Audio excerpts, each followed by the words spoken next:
नमस्कार दोस्तों, स्वयं से साक्षात्कार की इस कड़ी में जिसका शीर्षक है विद्या अविद्या, आप सभी का स्वागत है।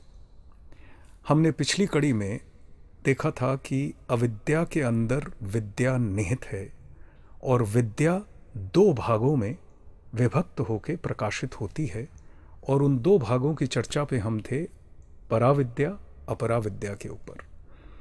ये सारी बातें बेस्ड हैं, आधारित हैं प्रज्ञान पुरुष के डिस्कोर्स के उस अंश पे जहाँ पे उन्होंने विद्या अविद्या पराविद्या के बारे में बात की है।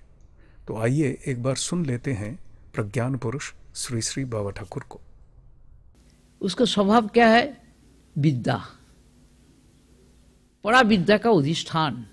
पराविद्या स्वभाव का अधिष्ठान है। विद्या अविद्या है, मैं मेरा का स्वभाव अविद्या प्रधान है। अविद्या का क्या है? लक्षण क्या है? स्थूल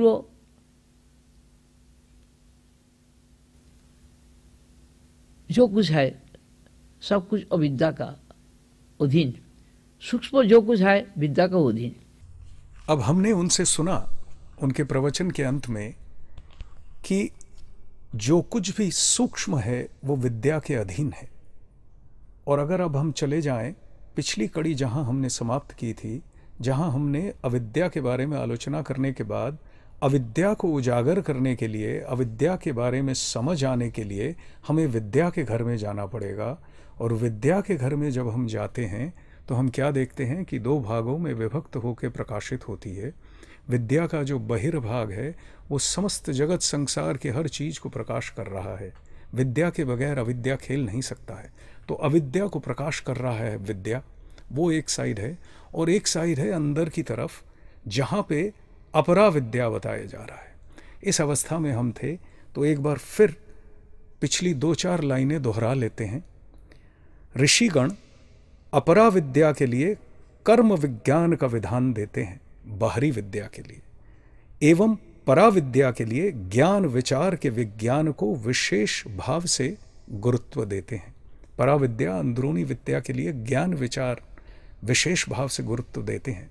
ख्याल करिएगा, कर्म आदि जो बाहर होते हैं वो एक स्टेज में आके समाप्त हो जाते हैं और ज्ञान विचार केवल अंदर होता है मन बुद्धि को लेकर, जो हमने आलोचना की है पिछली कड़ियों में।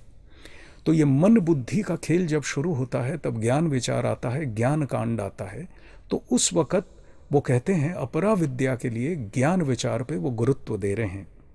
आगे कहते हैं अपराविद्या द्वारा जगत संसार में उन्नति व समृद्धि साधित होती है एवं पराविद्या द्वारा स्वबोध आत्मा का परिचय अवगत हुआ जा सकता है। अपराविद्या के माध्यम भौतिक जगत के सर्वविध रहस्य अवगत हुए जा सकते हैं। इसलिए उसे प्राकृत विद्या या जड़ विद्या भी कहा जाता है।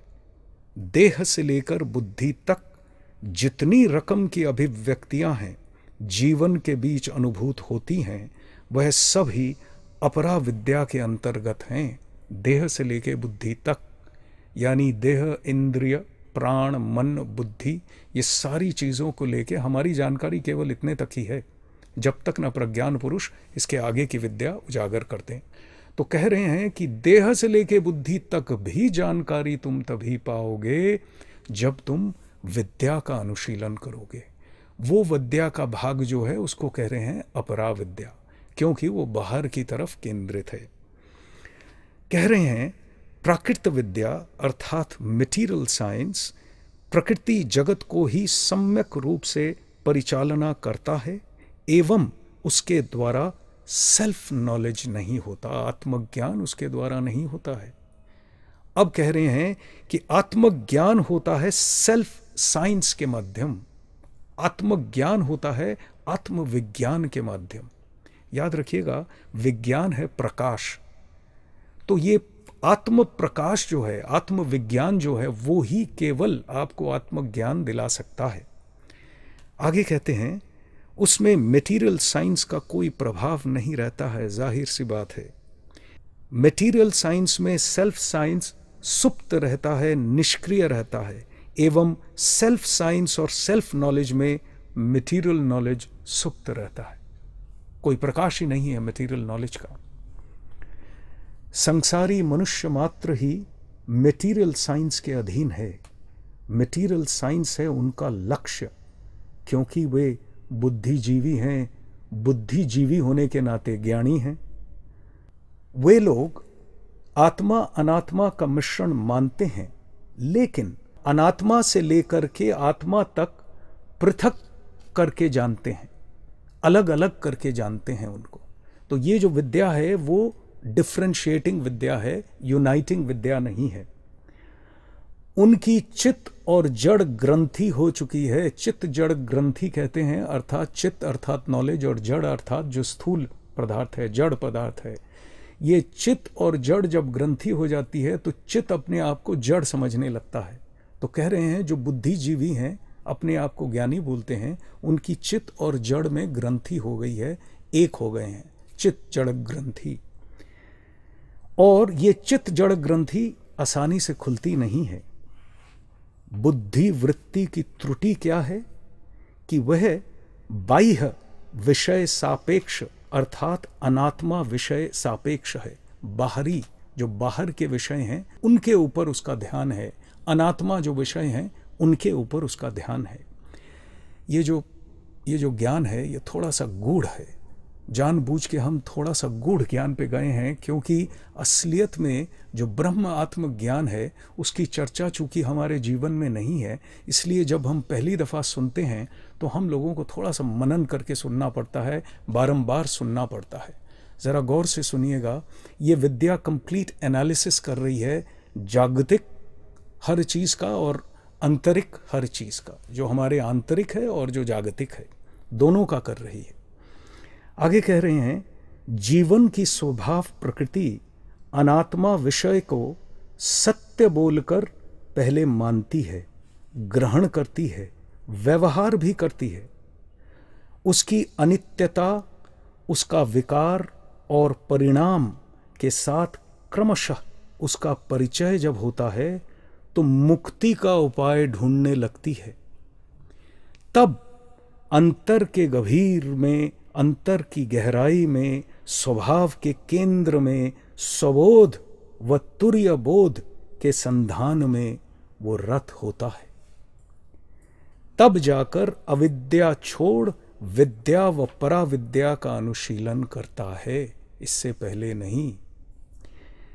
बहिर्प्रकृति के साथ युक्त मन व बुद्धि विकारी, परिणामी, अस्थायी, बाह्य वस्तु अनात्मा के प्रभाव में मलिन व विकृत रहती है। जड़ वस्तु की सेवा में रत रहकर उसका गुण व धर्म प्राप्त होती है, इसलिए जड़ता का प्रभाव उसमें प्रधानता पाता है। मन व बुद्धि निजस्व कोई चेतना रखती नहीं है। ऊर्ध्वतम आत्म चैतन्य का प्रतिफलन होता है उनमें। जो हमारे आत्म चैतन्य है अंदर, उसका ही आभास, प्रतिफलन, प्रतिबिंब की वजह से वो लोग सक्रिय होते हैं। आगे कहते हैं, प्रतिफलित आत्म ज्योति की प्रभा में मन व बुद्धि चेतनाभास या ज्ञानाभास पाती है। आभास पाती है, ज्ञान नहीं पाती है। चेतना का आभास, चेतनाभास पाती है। अब इसी में वो सक्रिय होकर समस्त जगत की रचना करके खेलती रहती है। देखिए कितने मज़े की बात है, असली चीज़ की तरफ ध्यान न देकर जो प्रतिफलित चीज़ है, आभासित ज्ञान है, उस ज्ञान के द्वारा ये समस्त जगत प्रपंच को रचती है और उसके अंदर रहती है और उसका उपभोग करती है, दुख दर्द भोग करती है। ये सब होता है केवल मन, बुद्धि, अहंकार आदि के माध्यम से।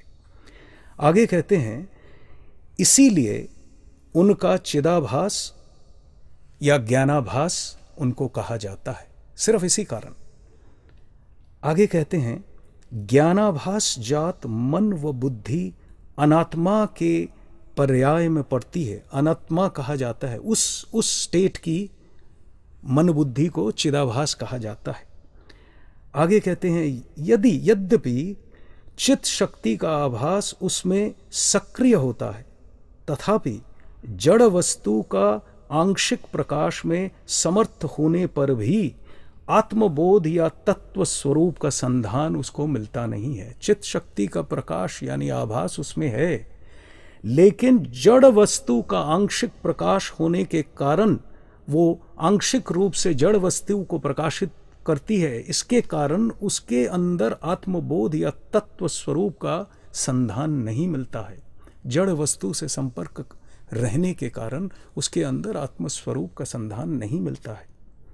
आगे कहते हैं, अपरा ज्ञान अर्थात अनात्म ज्ञान का विज्ञान जो है, उससे देह का गठन, देह का पोषण और देह का वेदन संबंध में हमें विस्तृत वर्णना मिल सकती है, लेकिन आत्मज्ञान में वो कभी भी नहीं पहुंचा सकता है।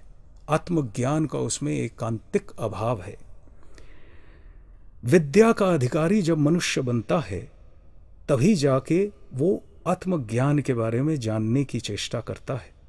तब द्वैत ज्ञान, भेद ज्ञान, प्राकृत ज्ञान को परिहार करके अद्वैत ज्ञान का अनुशीलन करता है। अभ्यास शुरू होता है उस वक्त। आगे कहते हैं, प्राकृत ज्ञान परिहार होकर अद्वैत ज्ञान का अनुशीलन अभ्यास जब होता है, तब वो केवल निज बोध से होता है। मैं फिर एक बार रिपीट कर दूं, थोड़ा सा गहन है ये विद्या जो है, थोड़ी गूढ़ विद्या है, लेकिन इस विद्या के बगैर आत्मविद्या आ नहीं सकती है। ब्रह्म आत्मज्ञान के लिए इस विद्या का अनुशीलन करना, श्रवण करना बड़ा ज़रूरी है। फिर उसके बाद इसको लेके मनन करना भी बहुत ज़रूरी है।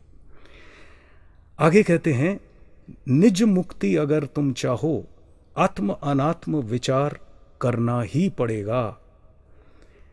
विषय बंधन के साथ जुटकर, एकजुट होकर, तब तुम अवश्य ही रहोगे नहीं। विषय बंधन को त्याग करोगे जब आत्मज्ञान की तरफ बढ़ोगे, अविद्या त्याग करके विद्या का अनुशीलन करोगे, अपरा विद्या को छोड़कर विद्या की तरफ आओगे, जो कि पराविद्या का साइड है। आगे कहते हैं, जो जगत विज्ञान को लेकर अर्थात मटेरियल साइंस को लेकर व्यस्त रहते हैं, वह कभी भी आत्मविज्ञान की चर्चा करते नहीं हैं। अपने व जगत के सत्य परिचय को यथार्थ रूप से कभी जान भी नहीं पाते हैं। आत्मविज्ञान है स्वतंत्र विज्ञान, स्वबोध का विज्ञान। जैसे इतिहास पढ़कर लोग इतिहास जान सकते हैं, मैथमेटिक्स जान नहीं पाते हैं, लेकिन मैथमेटिक्स जानने के बाद फिर इतिहास की चर्चा कर सकते हैं। हायर नॉलेज है, इसलिए बाद में इतिहास की चर्चा कर सकते हैं। अविद्या व विद्या के बीच में जो पार्थक्य है, जो डिफरेंस है, वह आत्मविज्ञान का परिचय के माध्यम से जाना जा सकता है, नहीं तो नहीं। जागतिक विज्ञान स्कूल, कॉलेज, विश्वविद्यालय में शिक्षा दी जाती है, यह शिक्षा कंप्लीट नहीं है।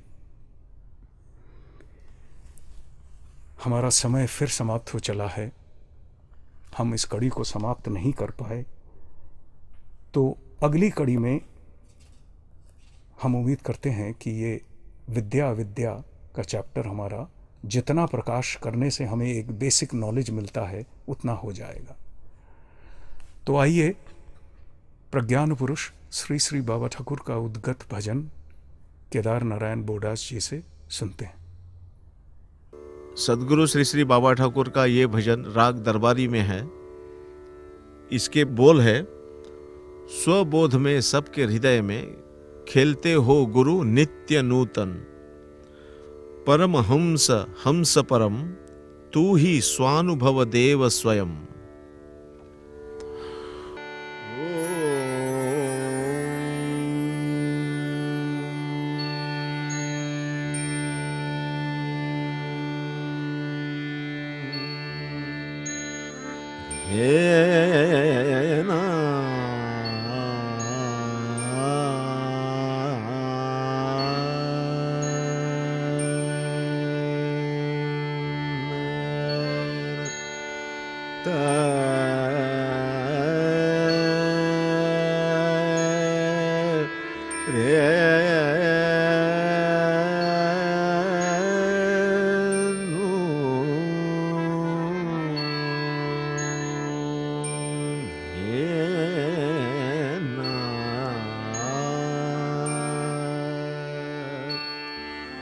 स्वबोध में सबके हृदय में खेलते हो गुरु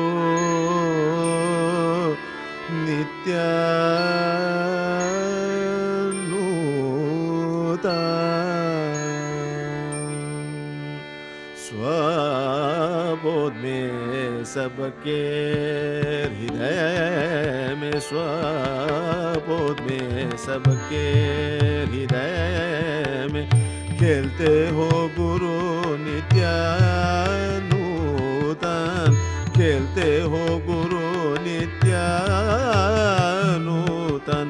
परमहंस हंस परम तू ही स्वानुभव देव स्वयं।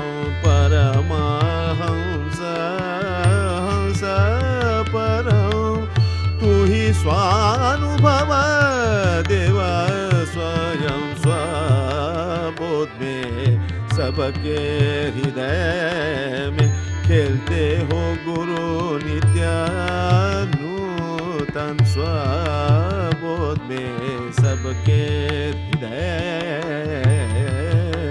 में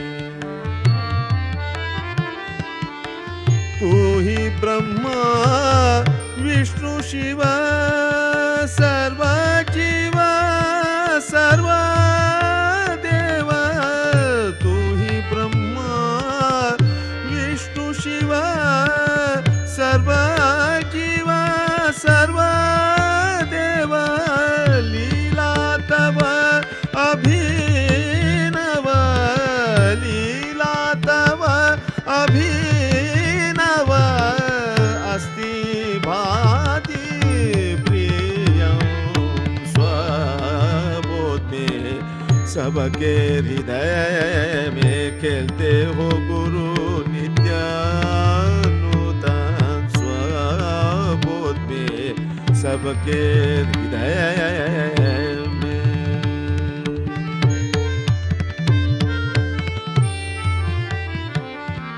तू ही ईश्वर आत्मा, तू ही ब्रह्म सनातन। तू ही ईश्वर आत्मा, तू ही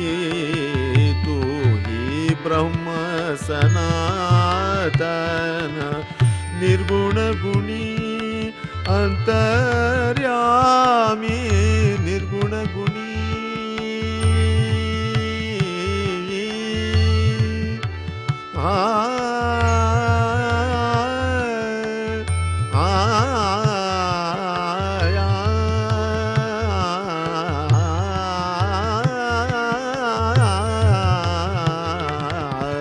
निर्गुण गुणी अंतर्यामी परमात्मा पुरुषोत्तम। परमात्मा पुरुषोत्तम। स्वबोध में सबके हृदय में खेलते गुरु, खेलते हो गुरु, खेलते हो गुरु, खेलते हो गुरु, खेलते हो गुरु नित्य नूतन। स्वबोध में सबके हृदय में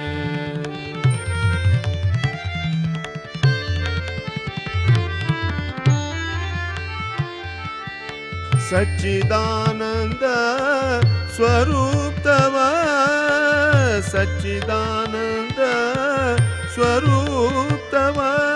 स्वयं प्रकाश स्वयं प्रभ प्रज्ञा विद्या स्वज्ञा तू ही प्रज्ञा विद्या स्वज्ञा तू ही सदा सद्विलक्षण सगुण निर्गुण स्वभाव तव। द्वैत अद्वैत साध्य साधन कारण कार्य विभूति तव तत्वबोध में सर्व सम स्वबोध में सबके हृदय में, सबके हृदय में खेलते हो गुरु, गुरु गुरु गुरु गुरु गुरु स्वबोध में सबके हृदय में खेलते हो गुरु नित्यानूतन स्वबोध में सबके हृदय में।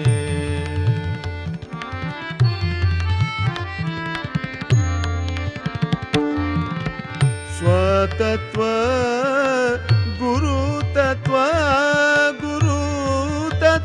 ब्रह्मात्मा परम गुरु ज्ञान आत्मा ब्रह्म ज्ञान गुरु ज्ञान आत्मा ब्रह्म ज्ञान आत्मा ज्ञान स्वबोधपन आत्मज्ञान स्वबोध अपन स्वबोध में सबके हृदय में खेलते हो गुरु नित्यानूतन परम हंस हंस परम तू ही स्वानुभव देव स्वयं, तू ही स्वानुभव देव स्वयं, तू ही स्वानुभव देव